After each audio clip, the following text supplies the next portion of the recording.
Tutugtugin ay may pamagat po na Nearer My God to Thee.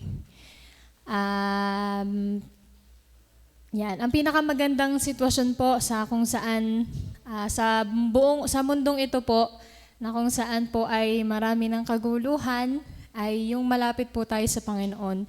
Kaya ultimo po sa mga panahong ganito po, sabi naman po ng Biblia, ang mundo ay pasama na, sana po ay lalo po na tayo po ay sa palapit sa Panginoon. So bagamat ito po ay music, ay nawa po mapagpala tayo maging ang Panginoon po sa amin pong tutugtugin.